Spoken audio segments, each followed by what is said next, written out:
ಎಲ್ಲ ಕುಲಕೋಟಿಗೆ ನನ್ನ ಸಾಷ್ಟಾಂಗ ನಮಸ್ಕಾರಗಳು. ಮೊದಲನೇದಾಗಿ ಇವತ್ತು ಫ್ರೀಡಮ್ ಟಿವಿ ಅನ್ನುವ ಟೆಲಿವಿಷನ್ ವಾಹಿನಿಯನ್ನು ತಮ್ಮ ಮಡಿಲಿಗೆ ಹಾಕ್ತಾ ಇದ್ದೇವೆ. ಇನ್ನು ಮುಂದೆ ಈ ಚಾನಲ್ಗೆ ಸಮಸ್ತ ಕನ್ನಡಿಗರೇ ಮಾಲೀಕರು. ನಾನು ಈ ಕಾನ್ಸೆಪ್ಟ್ ಎಲ್ಲಿಂದ ಬಂತು ಟಿ ವಿ ಚಾನಲ್ಗೆ ಇವತ್ತು ಬರಬೇಕು ಅಂತ ಹೇಳಿದ್ರೆ, ಮಾಸ್ಟರ್ ಡಿಗ್ರಿಗೆ ನಾವು ಡಿಗ್ರಿ ಮುಗಿಸಿ ಯೂನಿವರ್ಸಿಟಿಗೆ ಮಾಸ್ಟರ್ ಡಿಗ್ರಿಗೆ ಸೇರಿದಾಗ ನನಗೆ ಒಬ್ಬರು ಪ್ರೊಫೆಸರ್ BA ಶ್ರೀಧರ ಅಂತ ಮೇಷ್ಟ್ರಿದ್ದರು. ಇವತ್ತೇನಾದ್ರು ನಾನು ಇಲ್ಲಿ ನಿಂತಿದ್ದೀನಿ ಅಂತ ಹೇಳಿದ್ರೆ ಅವರೇ ಕಾರಣ. ಅವ್ರನ್ನ ನಾವು ಇವತ್ತು ಜ್ಞಾಪಿಸ್ಕೋತಾ ಇದ್ದೀನಿ ಇಂಥ ಹೊತ್ತಲ್ಲಿ.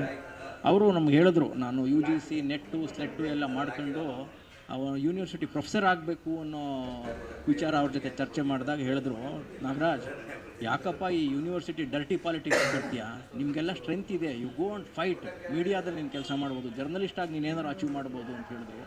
ಅವ್ರು ಹೇಳಿದ ಒಂದು ಮಾತು ನನಗೆ ಇವತ್ತು ಇಲ್ಲಿಗೆ ಕರ್ಕೊಂಬಂದು ನಿಲ್ಲಿಸಿದೆ. ನನ್ನ ಮೇಷ್ಟ್ರು ಪ್ರೊಫೆಸರ್ ಶ್ರೀಧರ ಅವ್ರು ಹೇಳಿದ ಒಂದು ಮಾತು ಫ್ರೀಡಮ್ ಟಿವಿಯ ಹುಟ್ಟಿಗೆ ಇವತ್ತು ಕಾರಣ ಆಗಿದೆ. ಇವತ್ತು ನಮ್ಮ ಗುರುಗಳು ಇರಬೇಕಿತ್ತು. ಆ ಗುರುಗಳ ಸನ್ನಿಧಾನಕ್ಕೆ ಈಗ ಮತ್ತೆ ನಾನು ಪ್ರಾತಸ್ಮರಣೀಯ ಗುರುಗಳ ಅವರಿಗೆ ಮತ್ತೊಂದು ಜ್ಞಾಪಿಸ್ಕೊತಾ ಈ ಒಂದು ಚಾನಲ್ ಶುರುವಾಗಿದ್ದಕ್ಕೆ ಅವ್ರಿಗೆ ನಾನು ಕೃತಜ್ಞನಾಗಿದ್ದೇನೆ, ಸದಾ ಅವರಿಗೆ ಚಿರಋಣಿಯಾಗಿದ್ದೇನೆ. ಸ್ನೇಹಿತರೆ, ಕನ್ನಡದ ನೆಲ ಯಾವತ್ತೂ ಬಂಜೆ ಅಲ್ಲ. ಇಲ್ಲಿ ಎಲ್ಲ ಥರದ ವಿಚಾರವಂತರು, ಎಲ್ಲ ಥರದ ಸಾಹಸಿಗರು, ಎಲ್ಲ ಕಾಲಕ್ಕೂ ಇಡೀ ದೇಶಕ್ಕೆ ಜಗತ್ತಿಗೆ ಆದರ್ಶವಾಗಿ ಬದುಕಿದ ಮಹಾನೀಯರು ಹುಟ್ಟಿರ್ತಕ್ಕಂಥ ನೆಲ ಇದು ಕನ್ನಡ ನಾಡು. ಈ ಕನ್ನಡ ನಾಡಲ್ಲಿ ಯಾರೇ ಮನುಷ್ಯ ಒಂದು ಒಳ್ಳೆಯ ಉದ್ದೇಶ ಇಟ್ಕೊಂಡು ಕೆಲಸ ಮಾಡಿದ್ರೆ ಅವನನ್ನು ಸೋಲೋದಕ್ಕೆ ಕನ್ನಡದ ಜನ ಬಿಡೋದಿಲ್ಲ. ಆ ವಿಶ್ವಾಸ ನನಗಿದೆ. ಇವತ್ತು ಫ್ರೀಡಮ್ ಟಿವಿ ಲಾಂಚ್ ಆಗಿದೆ.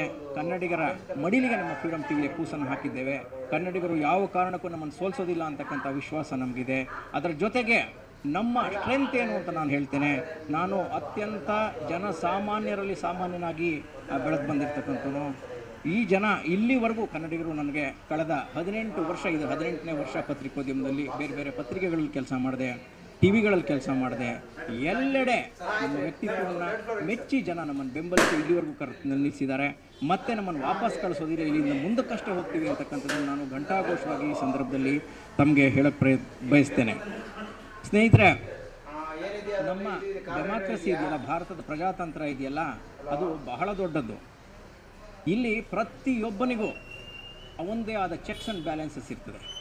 ಇಲ್ಲಿ ಯಾರೂ ಸರ್ವಾಧಿಕಾರಿ ಆಗೋಕ್ಕೆ ಸಾಧ್ಯ ಇಲ್ಲ. ಯಾರು ತನ್ನದೇ ನಡೆಯುತ್ತದೆ ಅಂತಕ್ಕಂಥದ್ದನ್ನು ಹೇಳೋದಕ್ಕೆ ಸಾಧ್ಯ ಇಲ್ಲ. ನಮ್ಮ ಕಾನೂನು ಅಷ್ಟರ ಮಟ್ಟಿಗೆ ಚೆಕ್ಸ್ ಆ್ಯಂಡ್ ಬ್ಯಾಲೆನ್ಸಸ್ನ ಇಟ್ಟಿದೆ.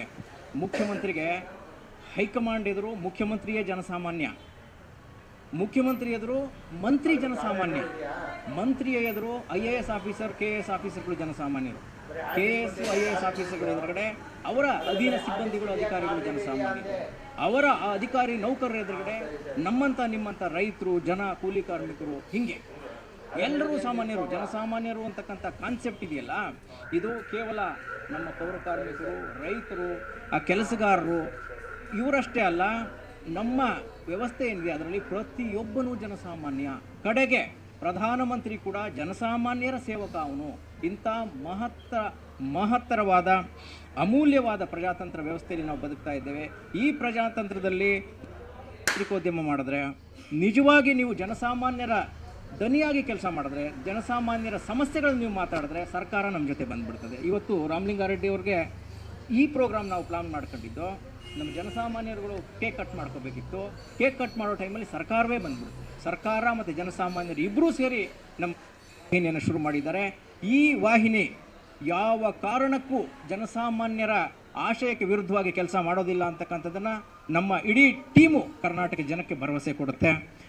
ಜನಸಾಮಾನ್ಯರ ದನಿಯಾಗಿ ನಾವು ಎಲ್ಲಿವರೆಗೂ ಕೆಲಸ ಮಾಡ್ತೀವೋ, ಜನಸಾಮಾನ್ಯರ ಪರವಾಗಿ ನಾವು ಎಲ್ಲಿವರೆಗೂ ಕೆಲಸ ಮಾಡ್ತೀವೋ, ಜನರ ಜೊತೆ ನಾವು ಯಾವಾಗಿರ್ತೀವೋ, ಇಡೀ ಸರ್ಕಾರ ನಮ್ಮ ಜೊತೆ ನಮ್ಮ ಮಾತುಗಳಿಗೆ ಕಿವಿ ಕೊಡ್ತಕ್ಕಂಥ ಕೆಲಸವನ್ನು ಸರ್ಕಾರ ಮಾಡುತ್ತೆ ಅಂತಕ್ಕಂಥದ್ದು ಕಳೆದ ನನ್ನ 18 ವರ್ಷಗಳ ಅನುಭವ ಇದನ್ನು ಸಾಬೀತುಪಡಿಸಿದೆ. ಹಾಗಾಗಿ ನಾನು ನನ್ನ ಪಾರ್ಟ್ನರ್ಗಳು, ನಮ್ಮ ಸಂಸ್ಥೆಯ ಷೇರುದಾರರು, ಇವರೆಲ್ಲ ನಮ್ಮ ಮಾಲೀಕರು. ನಮ್ಮ ಸಂಸ್ಥೆಗೆ ಒಂದು ವಿಡಿಯೋ ಮಾಡಿ ಕಳಿಸ್ತಾರಲ್ವ, ಯಾರೋ ಜನಸಾಮಾನ್ಯ ಯಾವುದೋ ಗುಲ್ಬರ್ಗಾದ ಒಂದು ಹಳ್ಳಿಯಿಂದ ಒಂದು ವಿಡಿಯೋ ಮಾಡಿ ಕಳಿಸಿ ಫ್ರೀಡಮ್ ಟಿವಿಲಿ ಬರಲಿ ಅಂತ ಬಯಸ್ತಾನಲ್ಲ, ಅವನು ನಮ್ಮ ಮಾಲೀಕ. ನನ್ನನ್ನು ನಂಬಿ ₹1 ನನ್ನ ಸಂಸ್ಥೆಗೆ ಒಂದು ಶೇರ್ ಪರ್ಚೇಸ್ ಮಾಡ್ತಾರಲ್ಲ, ₹100 ಶೇರ್ ಪರ್ಚೇಸ್ ಮಾಡ್ತಾನಲ್ಲ, ಅವನು ನನ್ನ ಮಾಲೀಕ, ಅವನು ನನ್ನ ದೇವರು. ಹಾಗಾಗಿ ಕರ್ನಾಟಕದ ಸಮಸ್ತ ಕುಲಕೋಟಿಯ ಪರವಾಗಿ ನಾವು ಕೆಲಸ ಮಾಡ್ತೇವೆ ಅಂತ ನಾನು ಘಂಟಾಘೋಷವಾಗಿ ಹೇಳ್ತೇನೆ. ಎಲ್ಲಿವರೆಗೆ ಈ ದೇಶದಲ್ಲಿ ಡೆಮಾಕ್ರಸಿ ಇರುತ್ತೆ ಅಲ್ಲಿವರೆಗೆ ಸ್ವಚ್ಛ ಪತ್ರಿಕೋದ್ಯಮಕ್ಕೆ ಒಂದು ಜಾಗ ಇದ್ದೇ ಇದೆ. ಅದು ನಮ್ಮ ಶಕ್ತಿ. ಸ್ವಚ್ಛ ಪತ್ರಿಕೋದ್ಯಮಕ್ಕೆ ಮುನ್ನುಡಿ ಬರೀತಕ್ಕಂಥ ಕೆಲಸವನ್ನು ಫ್ರೀಡಮ್ ಟಿವಿ ಮಾಡುತ್ತೆ. ಜನಸಾಮಾನ್ಯರ ದನಿಯಾಗಿ ನಾವು ಕೆಲಸ ಮಾಡುತ್ತೆ. ಅದೇ ನಮ್ಮ ಶಕ್ತಿ. ಆ ನಮ್ಮ ಶಕ್ತಿ ಇಡೀ ಸರ್ಕಾರಗಳನ್ನು ನಮ್ಮ ಹತ್ರ ತರೋಕ್ಕೆ, ಜನಸಾಮಾನ್ಯರ ಸಮಸ್ಯೆಗಳನ್ನು ಸರ್ಕಾರಗಳು ಪರಿಹರಿಸೋ ನಿಟ್ಟಲ್ಲಿ ಅವರು ಮುಖ ಮಾಡೋ ಥರ ಮಾಡುವ ಶಕ್ತಿ ನಮಗಿದೆ ಅಂತ ನಾವು ಭಾವಿಸ್ತಾ ಈ ಫ್ರೀಡಮ್ ಟಿವಿಯನ್ನು ಮತ್ತೆ ಕನ್ನಡಿಗರ ಮಡಿಲಿಗೆ ಹಾಕ್ತಾ ಇದ್ದೇವೆ. ಈ ಚಾನಲನ್ನು ಉಳಿಸಿ ಬೆಳೆಸ್ತಕ್ಕಂಥ ಕರ್ತವ್ಯ ಈ ನಾಡಿನ ಎಲ್ಲ ಪ್ರಜ್ಞಾವಂತ ಜನರದು ಜನಸಾಮಾನ್ಯರದಾಗಿದೆ. ಅವರ ಜನಸಾಮಾನ್ಯರ ಹಿತಾಸಕ್ತಿಗೆ ವಿರುದ್ಧವಾಗಿ ಒಂದು ಸಣ್ಣ ಕೆಲಸವನ್ನು ಕೂಡ ನಾವು ಮಾಡಲ್ಲ. ಫ್ರೀಡಮ್ ಟಿವಿಯ ಬಳಗ ಯಾವತ್ತೂ ಮಾಡೋದಿಲ್ಲ ಅನ್ನೋದನ್ನು ಮತ್ತೆ ಮತ್ತೆ ಸಾರಿ ಅವರ ಪಾದಾರವಿಂದಗಳಿಗೆ ಹೇಳ್ತಾ ಇದ್ದೇನೆ. ಫ್ರೀಡಮ್ ಟಿವಿ ಜನಸಾಮಾನ್ಯರ ಕನ್ನಡಿಗರ ದನಿಯಾಗಿ ಕೆಲಸ ಮಾಡುತ್ತೆ. ಸ್ವಾಭಿಮಾನದ ಕನ್ನಡಿಗರ ಸ್ವಾಭಿಮಾನದ ಸಂಕೇತವಾಗಿ ಕೆಲಸ ಮಾಡುತ್ತೆ. ನಮ್ಮ ಷೇರುದಾರರ, ನಮ್ಮ ಹಿತೈಷಿಗಳ, ನಮ್ಮ ಬೆಂಬಲಿಗರ, ನಮ್ಮ ಸ್ನೇಹಿತರುಗಳ ಒಳಿತಿಗಾಗಿ ಕೆಲಸ ಮಾಡುತ್ತೆ. ಇದರಲ್ಲಿ ಯಾವುದೇ ರಾಜಿ ಇಲ್ಲ. ಈ ಉದ್ದೇಶದಿಂದ ನಾವು ವಿಚಲಿತರಾಗೋದಿಲ್ಲ. ಹಾಗಾಗಿ ಯಾವ ಶಕ್ತಿಯೂ ಫ್ರೀಡಮ್ ಟಿವಿಯ ಬೆಳವಣಿಗೆಯನ್ನು ನಿಲ್ಲಿಸೋದಕ್ಕೆ ಸಾಧ್ಯ ಇಲ್ಲ ಅಂತಕ್ಕಂಥದ್ದನ್ನು ಮತ್ತೊಮ್ಮೆ ಕನ್ನಡಿಗರ ಸಮಸ್ತ ಕನ್ನಡಿಗ ಕುಲಕೋಟಿಯ ಪರವಾಗಿ ಅಭಿಮಾನದ ದನಿಯಿಂದ ಹೇಳ್ತಾ ನನ್ನ ಮಾತು ಮುಗಿಸ್ತೇನೆ. ಫ್ರೀಡಮ್ ಟಿವಿ ಇದು ಜನಸಾಮಾನ್ಯರ ಶಕ್ತಿ.